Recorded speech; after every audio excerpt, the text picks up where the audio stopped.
Blessed be family. Uh-oh, computer's about to fall. Can't have that. Well, welcome to my world. You guys are gonna get to see me twist my hair. I'm not doing an instructional video. I just wanted to talk for a moment, and while I'm talking, I figured I would twist my hair. Since you guys are family to me, I figured you guys could handle seeing me at my best and my worst. If this is considered my worst, I'm not doing too bad at all. But it's going to be a quick video. Mostly I just want to discuss power moves and self-love and understanding. Self-love is really a very important part of your development for anything, relationships, business, mindset. Because when you love yourself and you trust yourself and you understand who you are, you need support less. We need the support of those we love, but the decisions that you make in this life, only you live. I can't say only you live. Everything you do affects someone, and that's what you have to understand when you're sharing your plans and goals with people. People are not judging your plans and goals based on what you think you want. People are judging your plans and goals based on how it's going to affect them. In other words, if you have parents or people who really love you who are an active part of your life, sometimes they get really emotional about decisions you make because they know that those decisions that you're making are going to impact them. They know that if it falls apart, they're going to be the ones you're going to call to pick up the pieces. So what people do is they begin to act out of fear for how your decision is going to impact their life. You know, does this mean that I'm going to have to watch your children more? Or, you know, if your heart gets broken, who are you going to call? What is this going to do financially? Are you going to need my financial assistance if this doesn't work out? And so what I'm learning more and more, as much as I like sharing, is to keep my mouth shut. The truth of the matter is people really like you to be where you're comfortable for them. And what I mean by that is, you know, people say, I want your success. But they only want your success if they're either going to be a part of it or they know where your success is going to lead them.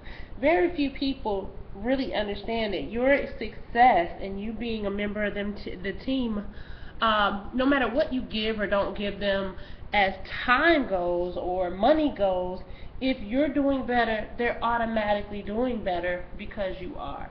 Very few people look at it like that. It's like, but she's going to go away, he's going to go away. So when you're making choices about your life, do the self-work that you need to do, that you don't need anyone else's approval and support. The support is a bonus. And the reason why we want people to be happy and why we want their support sometimes is really because we're trying to check with them to make sure we're not making a mistake. As far as I see it, mistakes are, you know, they're a part of life, if that's what you want to call it. A mistake is a part of life. You know, the things that you didn't do, that you thought you didn't do right, got you here as much as the things that you did right, you know? Or what you think you did right. Everything is happening and unfolding the way it needs to, so it's really all a blessing if we let it be. And so you have to trust yourself, you have to believe in yourself, you have to know really who you are as a divine being, who you are as a God being, who you are as a man, who you are as a woman, who you really are. You have to kind of know who you are and trust that what you're hearing is good for you. And when you sit with your decisions enough, you do learn that. Like if you sit with your decisions, you know when you're making a decision that's for your benefit or when you're making a decision based off of felt needs, emotions, When you're making a decision because you just want to maybe pick up where you left off, or maybe you need to feel secure right now, and maybe this thing makes you feel a little more secure. Whatever the case may be, you have to be able to trust yourself and have to know that whatever decision you make, you can recover from. Some things are easier to recover from than others, and I always tell people this: you get like one opportunity with everything. You get multiple opportunities. But with one thing, that's just one chance you're going to get with that one particular thing. And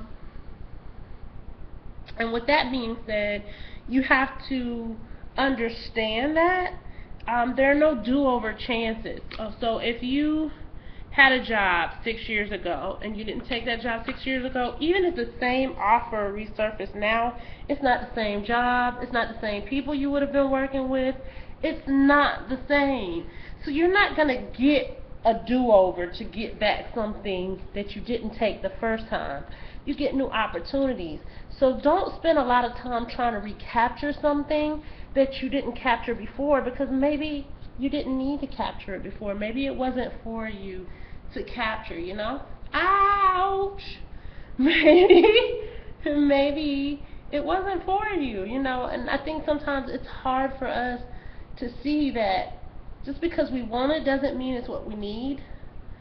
But whatever decision we make is ours to make. Stop needing the approval of the people around you. I find I work better a lot of times alone because I don't have that adverse energy. You know, everybody has an opinion, everybody has a thought, everybody has a suggestion. Very few people really just step in and say, how can I help, where can I help? You know, again, a lot of times people are judging it as how it's going to affect them. You know, does that mean she won't call me as much, or she won't be around? Does that mean she might meet someone new?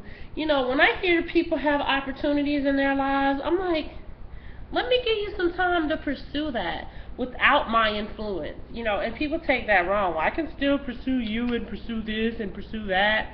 I'm like, but sometimes it's just good to have the clarity to go into something without having to think about how it's going to affect the people around you. So I offer people that because I understand how important that is in the development of what you're trying to create, especially if you're starting a business. If you are starting a business, you really already have enough things to overcome, you know, going from a paycheck to, you know, waiting for the money to come in from different people who may or may not be reliable, creating your own products, creating the monetary resources for those projects. All of that is on you, and so you really don't need any further, you know, any opposition. You know, there's going to be enough turbulence in breaking the ground and planting that seed and making it grow and watering it. So I just want to encourage you to love yourself enough to trust your own voice. If it's something you want to do, do it. Just know why you're doing it. Be honest with yourself. Also know if you're selling yourself short. Know if you're giving up to a certain degree with certain choices and decisions. Don't hold out for the support of the crowd. The crowd never really supports anything that doesn't look normal or comfortable, and the crowd rarely supports anything that challenges them. So if the crowd is not being prosperous, your crowd, the people around you, if they're stuck at a job they don't want to do, they feel like you should be stuck at a job you don't want to do too. If they're stuck in a relationship that they don't want to be in, they feel like you should be stuck in a relationship you don't want to be in too. If they're lonely, they think you should be lonely too. You should be doing without companionship too. People tend to be that way, even if they don't speak it. You can feel it in their responses to what you're saying to them. It's kind of like, What makes you think you should do better than I'm doing? What makes you think you should do better than what the system has told you you can do? What makes you think that you should be the one getting paid for your time? I don't get paid for my time. People think like that. So, shut your mouth and do what you need to do. Move. I'm finding it's best not to even tell people what I'm doing. Just ignore phone calls, get it done, and when it's finished, then show them. And they'll still have something kind of negative to say. They'll still come back with a kind of, well, you could have did this better, you could have did that better, you could have tried harder. People tend to have that kind of mentality when it comes to your project. So, let them have their opinion and leave them with it. You don't have to take it. Just had a good friend, sister, slash client of mine talk to me about some stuff tonight. I'm like, they don't have to like your decision. They don't have to like your decision. It's not their job to like what you've decided works for you. It's your job to be comfortable with the decision that you made for you. That's nobody else's job. And that's the problem. The truth is we're not really comfortable with the decisions that we're making, so we need an amen corner. We've been raised up to think we need a whole amen corner. It's said that Bill Gates went off in the desert by himself to master Microsoft. Sometimes you have to go in the desert by yourself and put stuff together and then come back when you have it done. Because too many people and opinions, and people are more so worried about their cut and what you're going to do than actually helping you, or how they're going to be cut out of your life if that blows up for you. That's the kind of thing that most people are worried about. Not really worried about you being successful. They're worried about how is your success or failure going to affect them. So you are your number one supporter. And when you trust your voice and you know who you are, it doesn't matter what anybody else thinks. There are people who live in their cars for a while for what they believe in. And, people can say whatever they want to say about what they may produce or what they put out. But, I have found determination really beats talent. There are a lot of talented people. I believe myself to be one of them, who have not always been as determined and focused about my gifts as I have other things, because I've been trying to make a paycheck and trying to pay bills and trying to help other people. So I have slacked off in doing things that I need to do that really promote me and what I love. And there are people who may be less talented who are actually further along in their development of themselves as a brand, or in their development of their products, because they put all of their effort into what they believe they could create. And so, sometimes just don't listen to the crowd.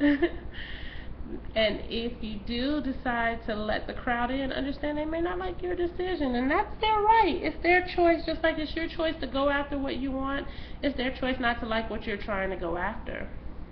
The main thing is keep yourself focused and feed yourself the affirmations and the positivity you need to be the person you want to be. Everything else is irrelevant. I'm going to finish my hair now. I hope this helps somebody. If you'd like an energetic consultation, you can message me at Star Awakening on Facebook, or Awakenings of a Starfly on Facebook. I have started the Etsy page. I am not through putting up all of the images of the different things that I have for sale, but if you're into adornments for your feet or your waist, I do have those as well. I do energetic healing touch sessions, which when I get back to Atlanta, I will be doing some of those sessions in person, as well as crystal foot baths. But from a distance, I can't do that, but I can send out healing energy. I can do crystal healing energy from a distance. I also can do angelic healing sessions from a distance. So if you feel like you need some energetic assistance for whatever reason, please inbox me on Facebook at Star Awakening, or email me at starfly7@gmail.com. You can also, I think those are the two best ways to get in contact with me. I do have my Instagram page going, so I'm trying to be more business oriented. I'm very good with the spiritual part of things, of how to handle my gifts, but me and this techie stuff, and I'm building this site, I'm trying to do it all myself. Um, Budget costs, budget cuts. So, I do still have my GoFundMe page. If you feel led to make a donation, you can do so at PayPal. My email address for PayPal is choosing life7 at yahoo.com, and that's choosing life. It's spelled exactly how it's spelled, with the number 7 at yahoo.com. And my Instagram, I believe, is starfly7 on Instagram. You can connect all of those things on Facebook. Soon I will have up a blog and a website with the store. The Etsy store already has the different adornments that I have for sale, and I will also put energy work up, and I will also be doing dressing candles for clients and burning them in my home for them for different things that they're trying to attract or clear or break up in their lives. So if you're interested in that, definitely hit me up. I love you so much. Goodbye.